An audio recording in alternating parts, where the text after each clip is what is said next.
Hello, I'm Bill Pollock, Sports Director of Missourinet here from the Learfield Lounge. Thanks for joining me. I watched, as I'm sure you did, the Mizzou-Georgia game. It was frustrating. It was kind of a down game to watch.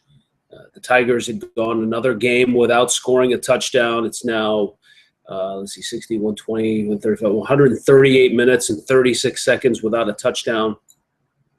And as they lost the game against Georgia, which I thought with their defense they could really have a shot to play, and I'm thinking, all right, if you win this game, depending on what happens with Florida and Georgia, you start looking, you try playing with the different scenarios of what can happen to get the Tigers back into the SEC East Division, maybe a championship, SEC championship game. After this game, the reality sunk in that, this offense just is going to struggle the rest of the year and kind of wrote the season off. But I thought Gary Pinkel on Monday during his weekly media address, I thought he really put it into some good perspective. And so let me play his comments, and then hopefully you can hear them, and then I'll kind of piggyback off of what he says here.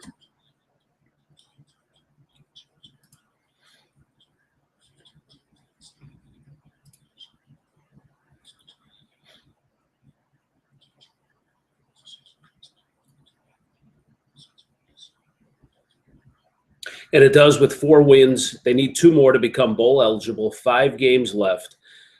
And Gary Pinkel talked about how a national championship is the goal that they always shoot for each season.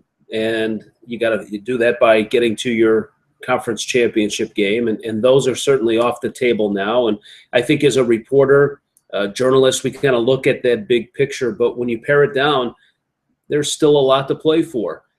Missouri has a 3-game win streak in bowl games. 9 of the last 10 years, they've gone to a bowl game. So 2 more wins gets them that. Depending on how well they do over these last 5 games, that puts them in a better bowl. But, he brought up a good point. I was talking about that big picture. You've got of the Power 5 conferences, they're going to pick 1 team out of the Big 12. And then you've got 8 other teams that are going to compete for 4 championships. So you're narrowing it down at the end of the regular season to 9 teams that really have a solid shot of doing something big. 9 teams out of all of college football. And then as Pinkel added, you have maybe another 15 that are going to be ranked at the end of the season. And Missouri might be able to fall into that depending on what they do. But, I thought that kind of dumbed it down in a way for us as reporters and said, it's pretty special. And don't take for granted thinking that it's easy to get to those conference championship games. So the fact that Pinkel pointed that out, there's only 8 teams really that are going to have a chance to compete for a conference championship in the first week in December. It's a small number. So, yeah, there is a lot to play for. So Mizzou fans, don't get down. There's a long season ahead of you. You've got 5 weeks. You've got some decent games. You've got the Thursday night game with Mississippi State. If you feel like taking the trip to Kansas City, I know they've tried to build up that BYU game at Arrowhead, but there's a lot to play for, so don't get down on the Tigers. All right, next topic, public hearing. This is from Jim Thomas of the St. Louis Post-Dispatch. Coming up on October 27th, a week from today, the NFL will have a hearing at the Peabody Opera House, and this will give St. Louis Rams fans an opportunity to talk to the NFL, to express concerns, ask questions. It'll be first come, first served basis, starting with season ticket holders, and then it'll open up to fans after that. No word yet as to whether or not the Rams ownership will be there, and they're not going to be there. And this is nothing that I think really is going to, if you're a Rams fan, is really going to sway the NFL's mind. They have to do this. They're going to have hearings in San Diego. They're going to have hearings in Oakland. This is basically a dog and pony show that they're putting on for the fans.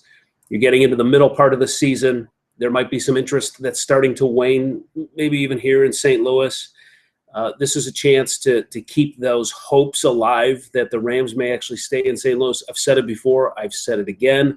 The Rams are not staying in St. Louis. Stan Kroenke is going to move that team to L.A. Now, what they might be able to gauge from this is there enough fan interest in St. Louis to bring another NFL team here? For example, I keep saying the Jacksonville Jaguars. But as far as this meeting on the 27th, if you think as a Rams fan you're going to go there and convince the NFL that the Rams need to stay, forget it, because they're going to nod. They're going to, oh, yeah, good point. Yes, we hear your concerns. Yes, okay, thank you all for coming. And then when everybody leaves and the doors close, they would say, okay, so great. Now, when are we getting those moving vans out to L.A.?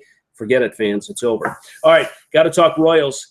Listen, this was a tough loss. Johnny Cueto looked awful. 8 earned runs in 2 innings. I'm glad that he had a meltdown in Game 3 of the ALCS instead of Game 5 of the ALDS.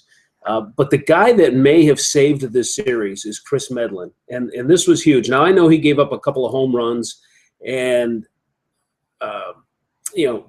didn't look particularly sharp. But listen, when you get to that point where it's 8-9-0 and you have to go to your bullpen after the 2nd inning, you kind of have to write this game off as a loss. But Medlen was able to go 5 innings, and Ned Yost summed it up perfect.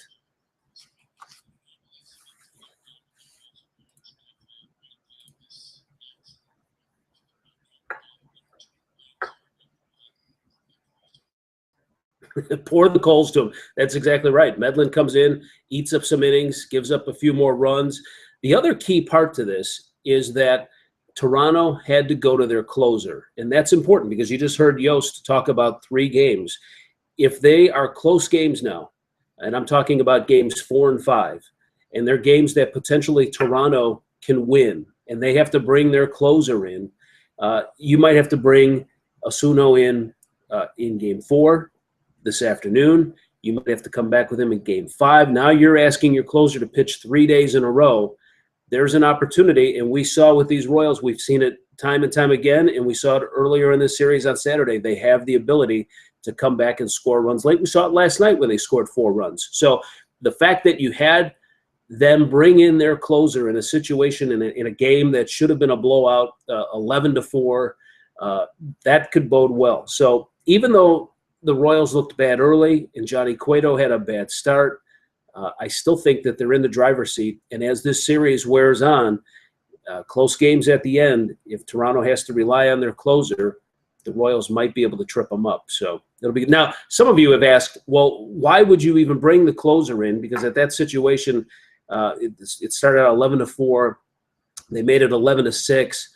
You still have a 5-run lead. Why bring in the closer? It's very simple why you bring in the closer. You have to win. If you're the Toronto Blue Jays, you have to win this game. Now, in Major League Baseball stats, it doesn't count as a save, but their closer got a save last night. Now, he did give up a 2-run homer to Kendrys Morales. Now, that made it 11-8, but then he got the next 2 outs and closed this thing off and finished it. The last thing you want to start doing is messing around, bringing another pitcher in, especially with the way that you've seen the way that the Royals can come back and rally. And so I'm sure you're sitting in there in that Toronto dugout if you're John Gibbons and you're thinking, oh, no, here we go again. Let's stop this. Let's put an end to it right now. So, yeah, it doesn't qualify as a save according to Major League Baseball rules. But you come in, let's shut down this rally. Okay, you gave up a home run. We gave up 4 runs in the inning, but we still come away with a 3-run win, and we got the victory we needed. No monkeying around. You don't want to screw around if you're Toronto and throw different arms out there trying to save your closer, and you turn around and lose this game. So great effort by the Royals for not quitting and playing hard all 9 innings. So you give them credit for that. It was a loss, but they won a couple of battles within that. So, all right, listen, I'm done rambling. Have a good day, and hit me up on Twitter at Missouri Sports, and we'll chat later today, 3 o'clock, Royals and Blue Jays. Talk to you later. Bye.